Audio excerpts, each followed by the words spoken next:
在快到 Iron Gate 了。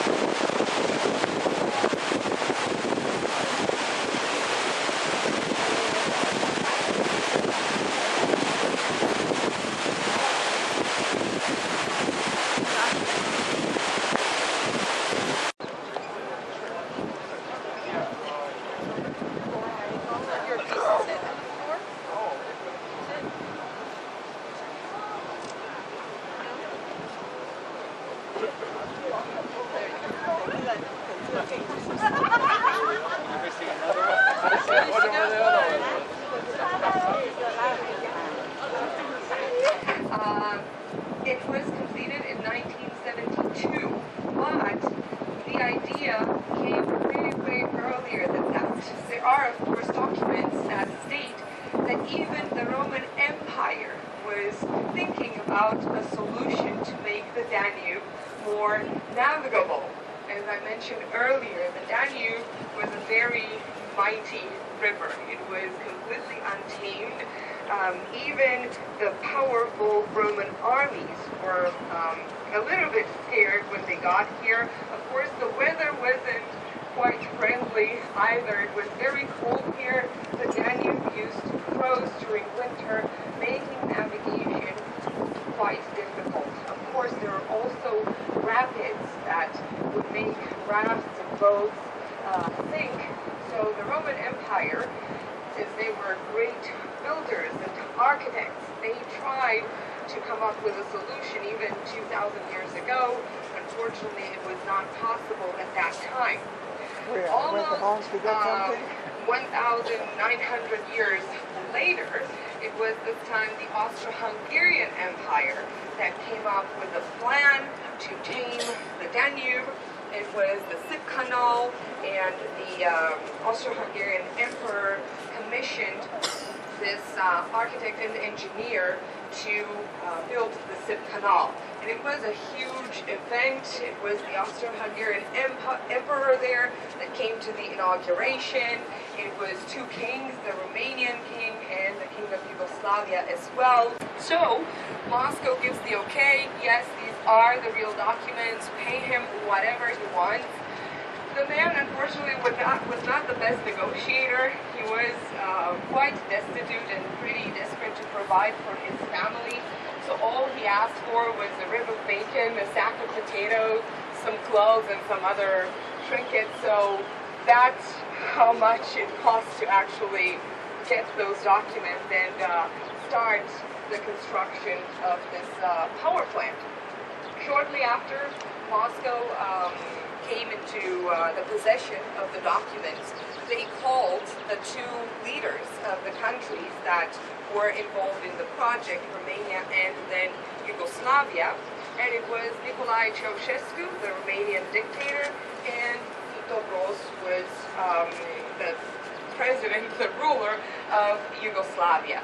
So they both met in Moscow, and they started the negotiations, financial agreements, this and that, and at the time when they sealed the deal, the cost of this entire construction was $440 million, making it the most expensive endeavor in the area. And that was in the late 1960s. The construction was finished in 1972, and it was a continuous effort on both sides, both the Serbian, well, the Yugoslavian and the Romanian side as well. At that time, the construction was just something absolutely impressive.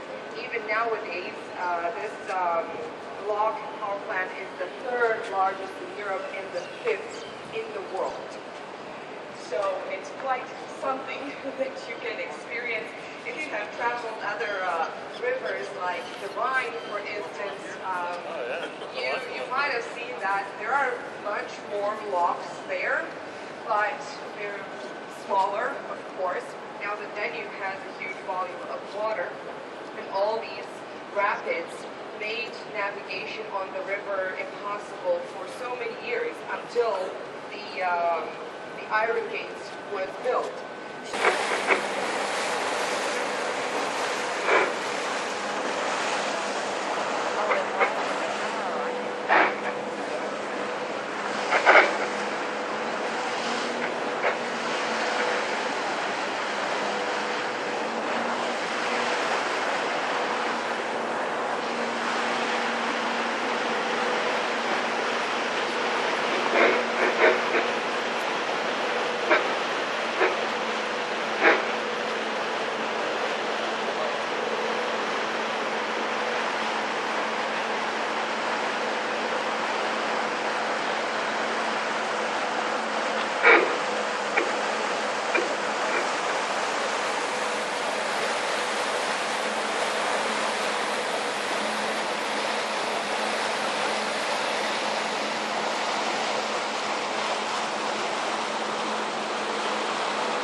我们现在已经到了塞尔维亚的这一边。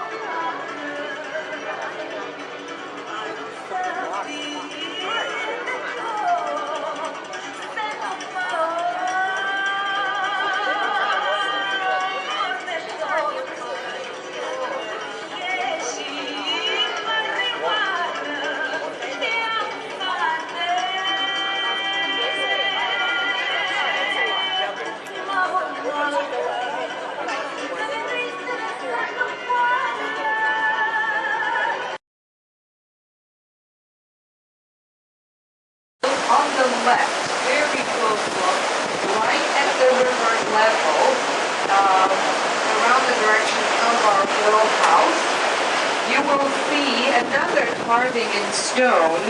That is called the Tabula Traiana, or Trajan's plate. Again, Trajan was the Roman emperor that conquered these territories 2,000 years ago. This plate commemorates the Roman victory over the Dacians, and it dates back to the year 106. That's when the wars ended with the local population. And on the parts of this plate, there were road constructions that could not proceed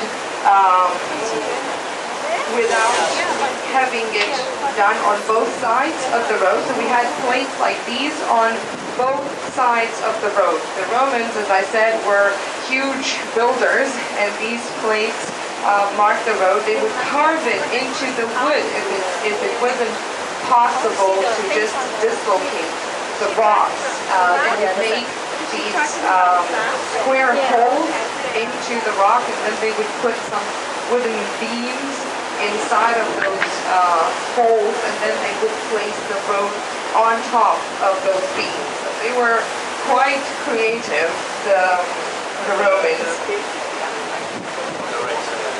Now the records show that originally there were 10 such plates along the river, 4 of which were still visible in the 1800s when the water level was much, much lower. But nowadays, the Tabula Traiana is the only one left. It also used to be much lower, but it was moved about 98 feet or 30 meters higher during the construction of the Iron Gates. When the Iron Gates was built, it lifted the entire level of the water in this area. He is the most famous Dacian king and one of the heroes of Romanian history. We learn of him in school since first grade, and there's so many legends. He was brave, he united all the Dacian tribes. The Dacians were mainly dealing with agriculture, and they were growing animals like sheep. And here he is, affecting his face. Gather round, gather round. There he is saying hello to us. Okay, now.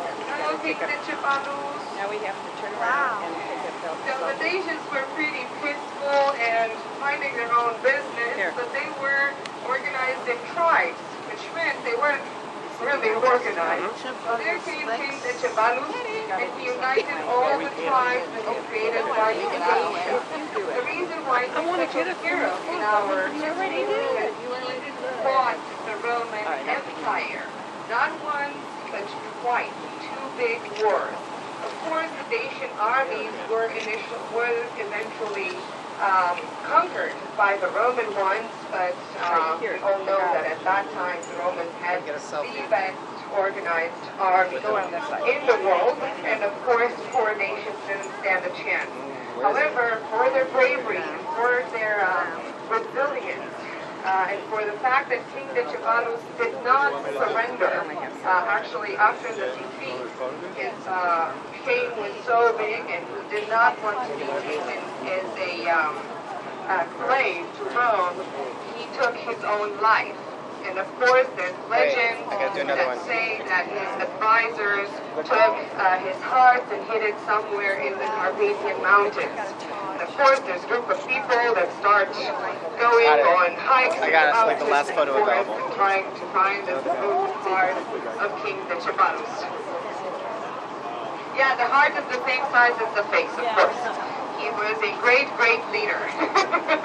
Now, about the carving itself, it took 10 years for a team of 12 sculptures to make it. It cost €1 million to make. It's the biggest sculpture of this kind in Europe, and it was all financed by a Romanian businessman who was very patriotic, almost a nationalist, and he financed this project. The idea was to have on the other side of the river in Serbia the head of Emperor Trajan, but the Serbians said, we're not paying so much money for carving, so that's it. We only have Decebalus. Now here, also on the right-hand side, we are passing by this lovely, quaint monastery. The name is Braconia, and it means secret place. It has a very, very long history. Records about it date back to the 1400s. There were documents found in the monastery that have a writing in Slavonic. Slavonic is the type of writing that was used in this, even in this part of Europe, in the 1300s, in the 1400s. So that's an old, very old type of writing. Records of how the monks used to live here in the monastery. It had a very, very eventful fate, this monastery. It was conquered, it was destroyed many times. It was invaded in the 1700s by the Turks, by the Austro-Hungarians as well. Then there was a flood, it was destroyed and rebuilt and so on and so forth. It's like a phoenix. It always grows from its own ashes. The construction that you see nowadays dates back to the early 1900s. Of course, it was renovated recently, and hopefully it will stay like this for many, many years to come.